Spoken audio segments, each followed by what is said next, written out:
Hey guys, Schultzy Phillips here. Welcome to my June 16th DVD update. I talk about all the DVDs and Blu-rays I've gotten over the last 2 weeks or so. You may notice I'm in a different setting, have been sick the last couple of days, still am sick, but really wanted to get this done, but wanted to sit in a room where I could have air conditioning on, because in the DVD room, my room, that I can't when I'm doing these or blow the audio all out.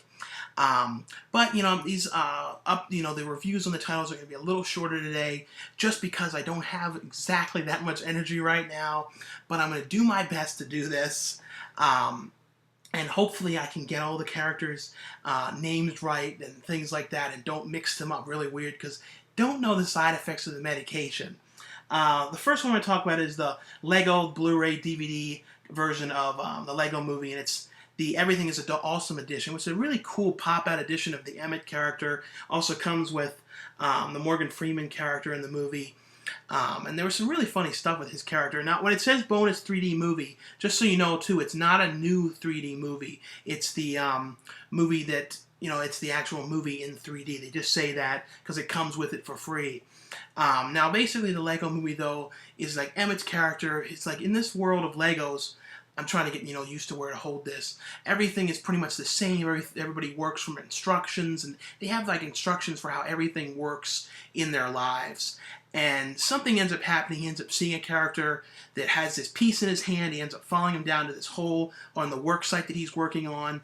By doing that, he starts off a whole thing of events of people coming after him, and his whole life changes. And it's about him kind of trying to break out of the habit and things like that. Will Ferrell's character, like I said, is after him, and he meets all kinds of the Lego characters, like the classic Lego characters, Lego Star Wars, Lego Batman, and it's a really fun movie. It's also not one of those movies that is only for kids or anything like that. It's definitely a kids and adult film as well. I also really liked it's also really pretty cool, too, seeing it in theaters, because it was I don't think I ever had an experience where people were laughing at the screen like I had ever seen like this in my whole life, because they were going absolutely crazy, seeing this one in theaters. But, especially, if you like this movie in theaters and you want to check this out, I would definitely check this one out. This is a cool edition as well.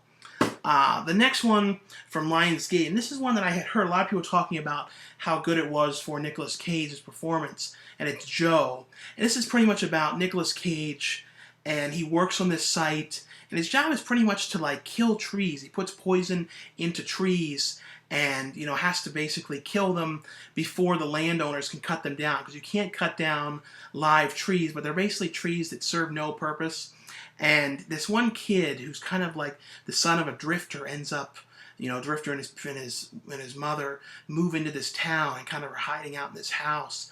And he comes by trying to get work, starts working there with Nicolas Cage, and his father comes. His father is this terrible alcoholic, and he's played by this guy who's actually was not an actor, who was a real homeless man in real life, who died a couple months after this movie was done.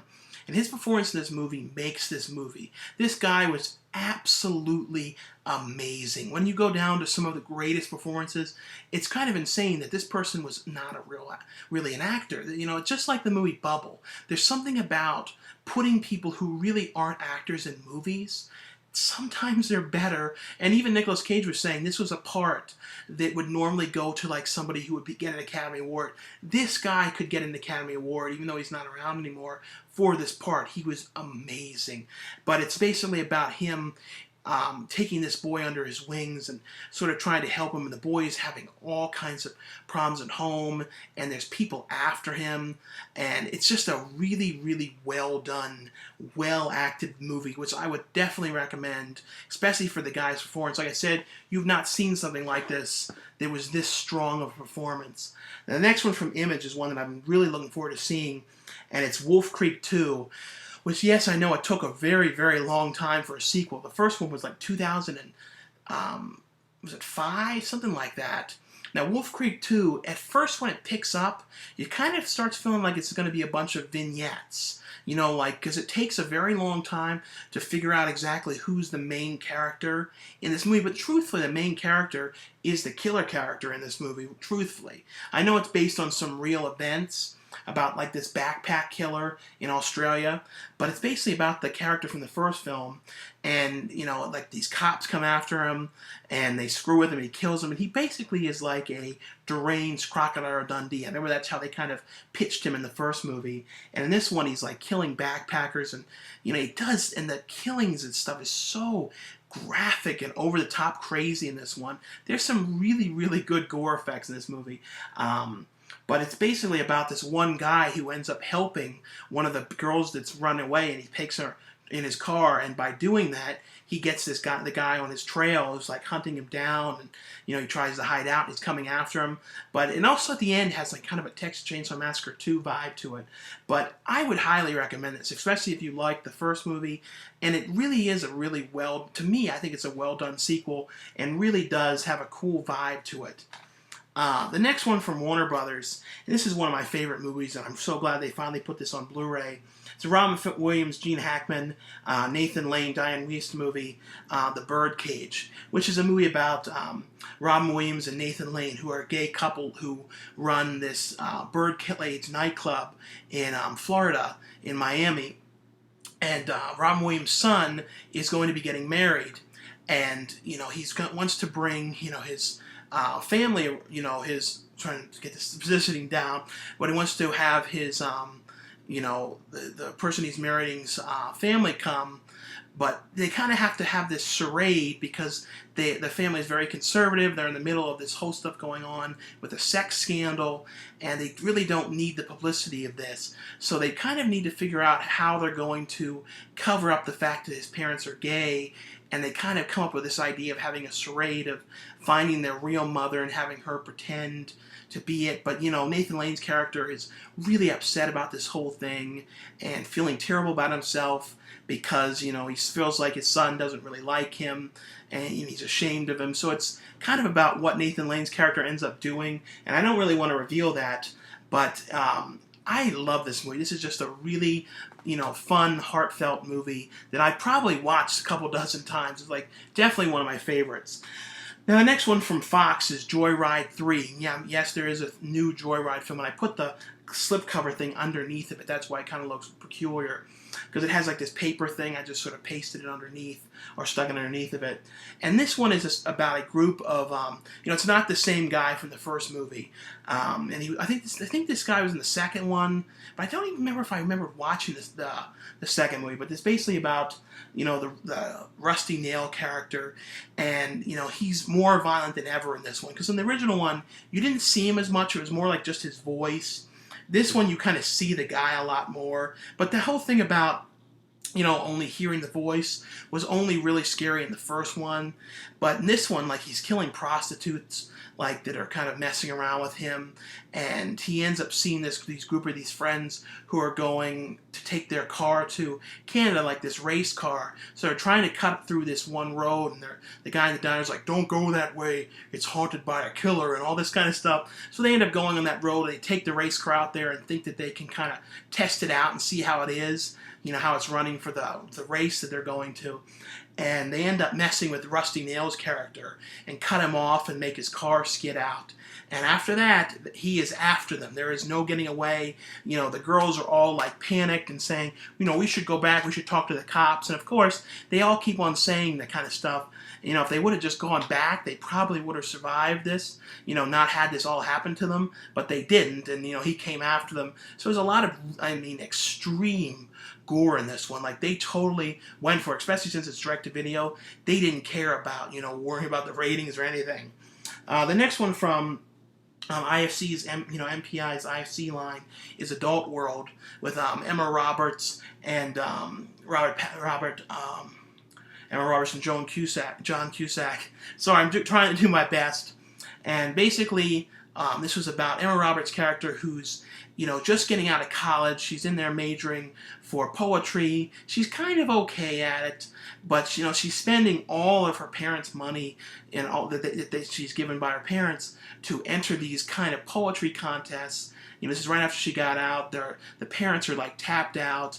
They have all these bills from her college. nothing's really happening with the poetry, and they're like, listen, you've got to get some kind of a job, you've got to have some kind of money.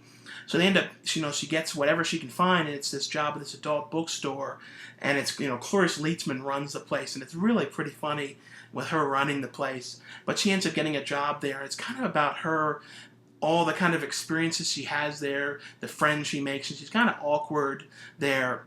And John Cusack's character is this writer that she really likes, ends up meeting, and he's kind of a turd to her, but he kind of teaches for her, like, some techniques and some of his things. And she's kind of like his protege and stuff like that's what he says to her. But I really like this one. The next one is kind of an old school haunted house one called Haunt, and it's about a group of about this family that moves into this haunted house. You saw in the beginning too that it was haunted, and they go in there, and the one boy up there has ended up sort of weird things are happening, and he ends up starting to kind of hearing weird things in the house, and they're all sort of seeing things in this house, and there's about he becomes friends with the neighbor, this girl, and she's kind of coming over and like sort of sleeping in the bed, and you're kind of thinking like at first, how is this going on? Like the parents don't seem to care about it. Pretty much the parents don't really care what's going on, and they don't really pay attention to anything.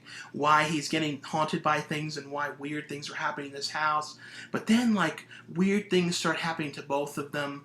Him and the girl, they're having all kinds of visions, and you're seeing like flashbacks to this thing. And it really happens when they mess around with this machine thing that they found in the house where you can kind of contact ghosts. But I thought this was a pretty creepy one. The woman who owned the house first, she gives this really creepy narration throughout the movie, which was like some of the creepiest narration I think I've ever heard in a movie. That kind of made the movie. I thought it was an okay old school haunted house movie though. I definitely would check this one though. This one I didn't absolutely love. I thought it had really cool, pretty good gore effects in it. When I talk so much, it's like dry throat. But as a movie, I didn't absolutely love this one. It's called Almost Human. Like I said, I thought this was an okay movie, but it was about this, this one guy who ends up going missing one night. And I think it was, the wife didn't know what happened. The guy was there, and the friend goes missing. The house goes black. He's gone. No one sees him for years. And the police have blamed the friend, thinking he had something to do with it. He knew where he went. And like kind of the whole town looks at him very peculiar about this. And then one night, the guy, after I think it's like 2 or 3 years, is all of a sudden wakes up naked in the woods, and these hunters end up finding him. When he's come back, he's basically possessed, or some kind of an alien has taken him over, and he's basically going and like killing all of them in these crazy violent ways, trying to get back to his wife. And that's pretty much about him on the journey to get back, and then the friend, and then when he gets there. But I thought it was okay, but like I said, I didn't absolutely get into this as much as I have with some other similar kind of movies. The next one that I ordered from Amazon is actually a burn-on-demand title. Hopefully down the line Shout Factory puts out like an official release. I don't know if there ever will be, but it's Kenan Kel, the best of seasons 1 and 2, and I think it has all the episodes except for like 2 or 3 episodes. So I don't know why they didn't just put all the first and second season episodes, but I just want to let you guys know that this one is out on DVD now. The next one from Warner Brothers, and this one I'm having a hell of a time explaining, so I'm just going to pretty much let you know the gist of it. But it's pretty much, this is the follow-up to 300, which, it's pretty much it has elements of prequel aspect and a sequel as well. And you guys all know what happened in the first movie. I thought the guy who ended up taking over, as the lead for Gerard Butler's character did a really good job in this, though. But, it's the same kind of vibe. But these movies, though, are mainly about the special effects and that kind of aspect. And it has very good effects in this one. I will say, though, these movies, I never was super, super interested in them. Interested in watching them, though, but never totally into them. Even the last one. There are movies, though, that are all shot, on a green screen. So it's kind of all about the huge sets. The same with this one. It's all about, it has great huge sets, that they build in the computer, and lots of different kind of characters and things like that. I always think too of that Meet the Spartans spoof that was really bad. That was like one of the last of those ones that went to theaters. But I thought this one was an interesting one. Like I said, I was really sick watching this, so I hardly remember it. But it has a bunch of stuff on here about the effects and things like that. But looks really, really good on Blu-ray, though. There's also a 3D version of this one as well. But like, if you guys know these films and are interested, definitely check that one out. Sorry if I'm sweating. Just sort of, trying not to. I feel fine, but I feel decent. I've just been, like I said, from the medication and everything. The next one is Winter's Tale, which is, this one is definitely one too that's kind of confusing, but this takes place in like the 1800s, and it's with Colin Farrell's character, and he ends up being kind of chased down, and he's kind of like a criminal, and he's chased down by Russell Crowe's character, who has this kind of peculiar accent. He's like, "Oh, I'm not," it's kind of like over the top. He always has kind of like unique accents, and I always think of him in that one movie where he's like, "These answers to each other's," when he was like singing like the Dream a Dream and all that.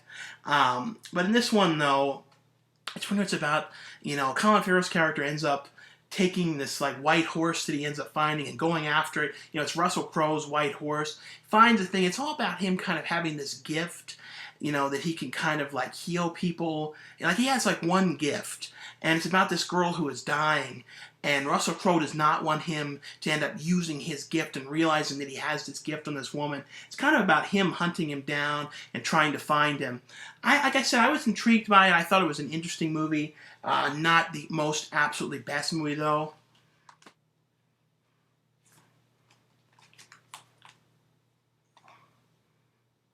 The next one from Paramount is Star Trek The Next Generation Season 6 on Blu-ray. This is one that I always love checking out. To me, I think my favorite one is especially, the original series, and then this one. But this one has one really memorable episode in this, when they come and, the character Scotty from the original series is in this again, trapped in, like, the transporter. And that's a really, really pretty fun episode in this. I always love those kind of episodes when they bring back characters from, like, original series and end up putting them in that. And they did this a couple times with this show. But like I always say, though, this show, they did an amazing job cleaning this up. They shot this show, though, on film. So they had, when they did this, they ended up, doing the Blu-rays of this. They've gone back to the original film, had to repiece the whole show together because it was edited on, non-HD tapes. But to, all the effort that they go into with this show and these Blu-ray releases, because it looks outstanding. And it has on here the gag reel, which I always love that with these shows, too, especially to see kind of the jokes that they're having behind the scenes on these things. And of course it has, the behind the scenes, the evolution of Star Trek, documentary on the show, and it has commentaries on a number of episodes as well, and deleted scenes. Especially if you're a fan of this show, definitely check this out. It looks way better than the original DVDs, and like I said, it's totally remastered. The next one from Paramount as well. This is one that I've been watching through this now, and I've watched a lot of episodes from the past season as well. This is a really, really funny show, and it's Workaholics Season 4.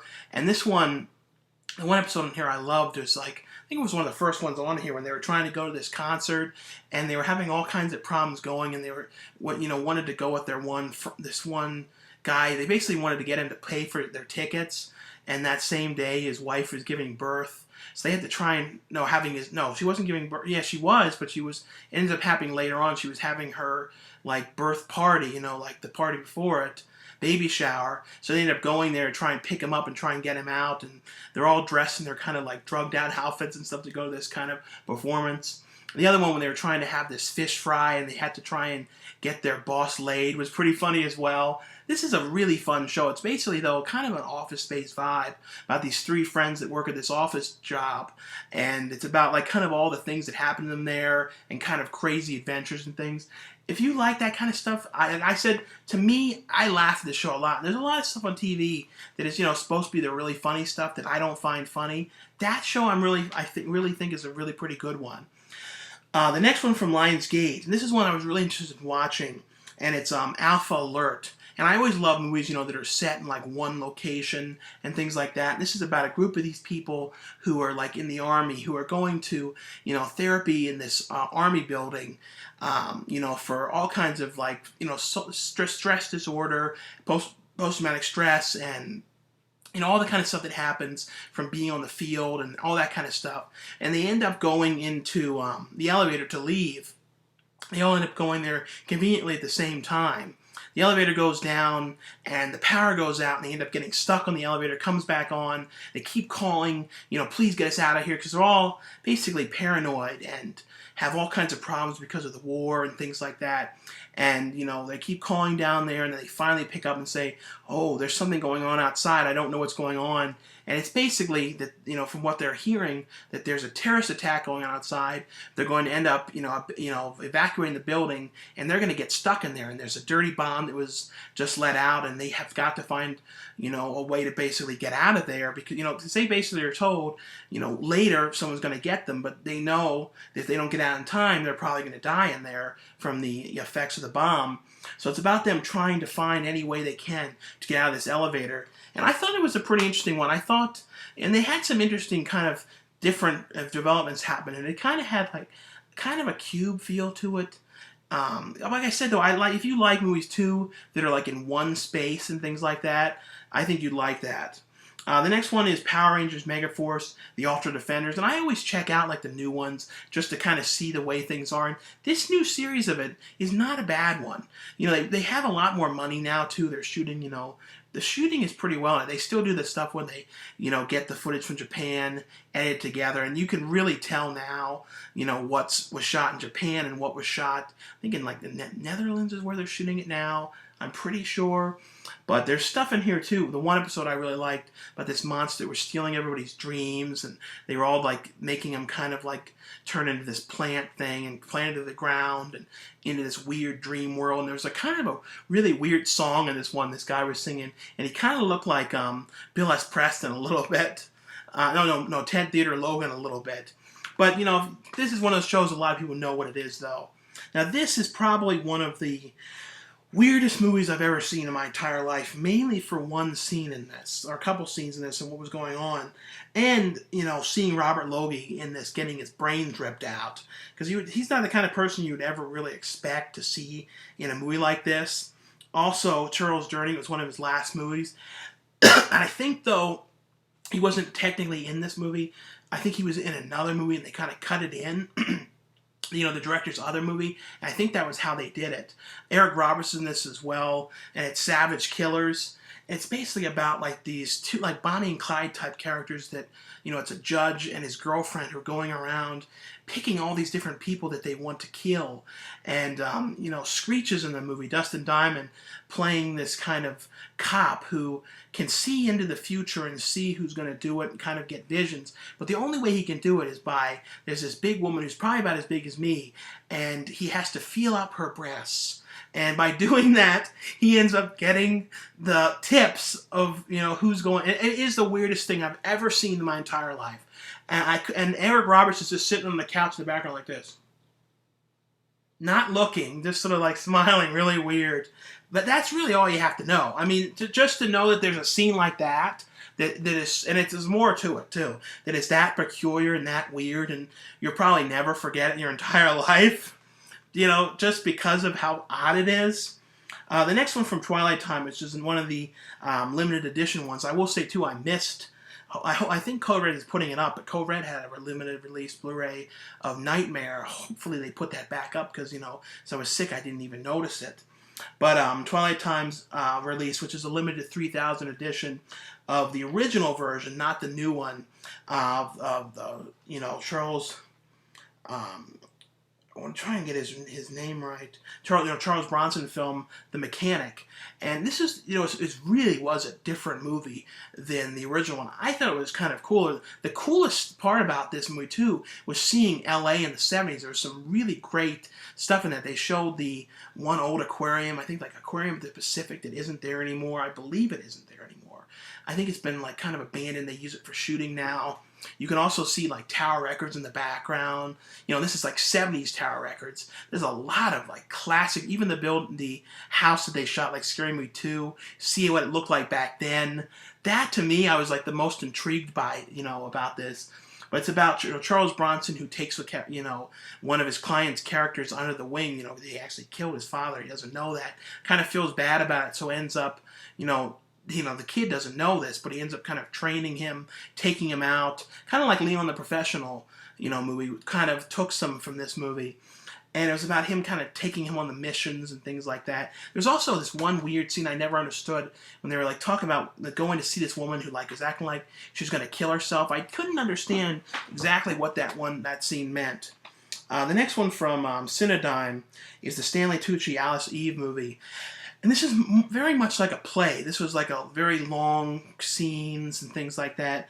And had a feeling to it that it was almost like natural. It was almost like improvised, but it was all scripted. But it was a really pretty interesting movie too, kind of seeing what was going on, and then actually finding out at the end, I had no idea too what things that they were leading up to. And it's Some Velvet Morning, and it's Stanley Tucci, comes back to see Alice Eve. Alice Eve was basically this kind of escort that he was seeing for years before. Then they kind of started having a relationship and really got serious with each other. Stanley Tucci was married though. And he ends up, coming back saying that he's left his wife and he wants to be with her now. And she's kind of very weird about the whole thing. It's like, you left me and haven't talked to me for 4 years and now you're back. And it's pretty much about them kind of talking the whole time about it. Her keeps saying she's leaving and them yelling at each other, and there's all kinds of violence. Stanley Tucci is very, really plays a mean character in a lot of parts as well. I like this one though. Like I said, this isn't going to be something that I think everyone's going to like, because I think it's a little long.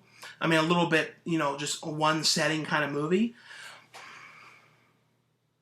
And the next one from Cinedigm is Ernest and Celestine, which is based off of a book, and I feel like I remembered reading the book, or saw the book, and it's basically about like this world where it's basically only mice and bears, and they're kind of all against each other, and then they believe like that bears are their enemies and they don't get along. They kind of have their own parts of the world where they have the same exact stuff, but for mice and for the bears. And they end up, this little mouse named Celestine ends up meeting this bear named Ernest, and it's kind of about them becoming friends, and then everyone around them is looking at them very weird about the whole thing. Where Celestine lives, which is kind of like this orphanage, they kind of draw pictures of bears and believe, are always saying to her that they can't be friends, but it's about them, and, and like I said, end up becoming friends, and they, Ernest ends up, leaving, and Celestine ends up following him back to where he lives, and, they're after him because of it. I enjoyed this, though. It was a really fun, it was a French movie, really cool, like, animation style in this one. And the American version has, Forrest Whitaker doing a voice, William H. Macy, Paul Giamatti, Nick Offerman. This is a really fun kids movie with some really cool classic animation in it. The next one from Disney, from Touchstone, is the Spike Lee Joint Collection, Volume 1 and 2. And the ones on these I want to mention the most about were 25th Hour was one that I really liked, with Edward Norton's character who's about to go to jail. And, he knows he's going to be going back in there. It was also shot, too, right after 9/11. So they were kind of shooting some pieces, showing the site and showing them, trying to clean up and things like that right afterwards. It was a very sad time, too, and a kind of a sad movie, too. And it's about, like I said, him going and knowing he's about to go away and kind of doing his things right before it ends up happening. And Summer of Sam, which is, about the Summer of Sam killer. And that one I remembered liking pretty much. Like I said, I was mainly interested in 25th Hour. I didn't know too much about He Got Game and Miracle of Santa Ana, though. But this has new commentary tracks on, it's actually new commentary tracks on all the films as well, too. The next one from Magnet is Frackination, which I did not even know I knew I should probably have known what that meant. But I was actually interested in watching this, and it's about the, fracking, kind of like all the kind of controversy around it, which is basically this way of drilling to get like natural gas, and I don't think it's actually oil. I think it was just gas. I was getting kind of confused and figuring out what it exactly was, but they believe that, because they did a documentary about this, saying that by doing this it makes the tap water, be able to be ignited. But apparently it's about the guy, he does a documentary trying to prove that the tap water in this town already was doing this because of methane in the water, and it was kind of always going on, and the fracking had nothing to do with this. It was actually, not harming this at all. It was kind of him trying to disprove the guy, I think it was Gas Nation. I can't remember what it was, the exact real movie was that he was referencing throughout the movie quite a bit. But he was pretty much trying to disprove the guy, because the guy dissed him when he asked him a question. He was mad that he kept on trying to get him asking about if he knew that the water was already igniting before this, because his whole movie was kind of made on that fact apparently. The next one from Brain Damage Film and Midnight Releasing. Well, the first one was from Brain Damage Film. This one I really liked and actually got pretty creeped out by some of this movie, and it was Ghostlight, and it's about this guy who wins a contest for how many $1,000? $50,000. The guy has financial problems, and his daughter had just passed away, and they really need some money to pay for some of their bills. And they ended up, winning this contest where if he goes and spends the night in this haunted theater, for one night, he'll end up winning the money. Of course, though, it's a haunted theater, and when he goes in there, he starts seeing these ghosts, and there was some really creepy ghost stuff in this. Like one thing with a mannequin, it was a mannequin, then what happens next, and some stuff in the boiler room, and it's also, this place was haunted by these people putting on a show before that, and I don't know, I thought this was a really effective, creepy movie, and I always love movies too that are set in like theaters and places like that. It was kind of reminding me of that episode of Goosebumps. No, not Goosebumps. Are You Afraid of the Dark, with the Nosferatu character coming out of the screen. But I like this one. I also like the guy who was introducing and telling him about the theater, how it was haunted and things like that. I thought the actor in that was a really pretty cool actor, and kind of like I said, it reminded me of like a really, really scary episode of like Afraid of the Dark. And I don't mean that like, because I loved Afraid of the Dark, but I mean like almost like if they were making like an R-rated Afraid of the Dark episode. The next one, I didn't like this one as much, is Blood Widow. And the thing with these kind of movies is, to me, they're always sort of the same so much. And I know they're the same, but the thing of the same aspect is to try and make it more interesting. And this one, just to me, I didn't like it. I thought it had some pretty cool kill scenes in it, but I just didn't care much for this. But it was basically about these friends going to stay at this house, but across the street was like this girl that was killed there, and this girl who's like wearing this mask and like a bondage type outfit. And it's not like a great bondage outfit. It's not like that, the daddy character in P1 of the Stairs was one of those insanely tight, weird, expensive ones. This was like sort of a cheaper one, wearing this kind of glass kind of mask. She's going around killing people at this party. It was okay. Like I said, I like to try and find the greatest in everything. That I just didn't dig too much.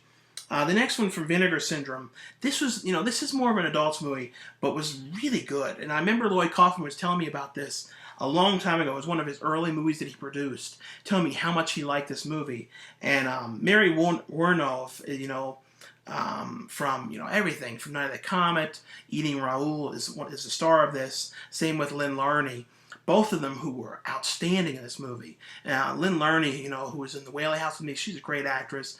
And Mary Woronov, like I said, I've been a fan of her for years. And this is pretty much about this kind of adult film producer, and he ends up, getting Lynn Larney's character to kill herself. And there's all these kind of things about the relationship with her and Mary Woronov's character and Lynn Larney, but Mary Woronov's character ends up finding a woman that looks just like Lynn Larney's character, and getting her to kind of teaching her to seduce and like get the director guy interested, because they have a plan of killing him. And it's just a really well made movie with some really pretty cool music in it. I like this one a lot. And has a brand new thing on here, interview with Lloyd Kaufman talking about the movie, a new interview with Lynn Larney, a video interview with Mary Woronov that was from a couple years back. And I'll tell you too, they do an amazing job. There's a new one coming out too from them I should be getting soon, which is a limited edition one. They do. I have to be serious. Something about Vinegar Syndrome. I have not seen a company with a movies as old as that and that I've seen do such an amazing job cleaning these movies up. And these are movies that would usually be thrown away. These are movies that are more kind of adult films and things like that you really don't get this kind of treatment. The next one from Troma is L.A. Maniac. And I want to talk about this one mainly because I'm not going to say where, but in this movie, you can see me in it for probably a couple, maybe 10, 15 seconds, doing some crazy in the garden. You'll see it in here. But I filmed this stuff myself years back, probably 2009, early 2009, or late 2010 or early 2010. I can't remember. It was before I moved out here, though, I know. But you can see me in this. But this is one from Troma, L.A. Maniac. The last one from Wild Eye Releasing is one other one that I really was hoping to like and really thought was going to be pretty good, and they just didn't. I don't know. I just didn't like it as much as I was hoping. And it's called Blood Soaked. It's about these two girls that are they're supposed to be kind of starting a relationship, and they end up meeting at school. They just got there, and they end up going out to this party. And then they end up going on the road, end up hitting something, and end up getting stopped by these two crazy girls that live out in the woods and have lived out in the woods for years because their father was like a Nazi or something like that. And they end up coming after them, and they end up killing the girl right in the beginning. And then the one gets off, and then they end up putting her in their basement and kind of torturing her and things like that. But it happened so early in the movie. I don't know why they jumped to it so fast and didn't have some more tension and more hiding in the woods kind of stuff. I just don't know. They also turned it black and white right afterwards, and I don't know why exactly. But I said it wasn't absolutely terrible. It has some introductions on here which I watched as well. Kind of hoping for more from those. I don't know. I love Wild Eye Releasing. They're they put out Scream Park, which was one of my favorite horror movies I've seen in a long time. I really liked that movie, Scream Park. This one, though, they're putting out Fat Planet soon, too, which I can't wait to tell you guys about, the one that I'm in. But this one, I just didn't absolutely like it. Maybe it was because I watched some of these when I was really sick and, had really, really bad temperature. And maybe that could have contributed to it. But anyway, though, guys, thanks again for watching and for subscribing. The next one definitely won't be in this location as long as I should be better. I'm sure I will be by then. But anyway, though, I'll see you guys later. Bye.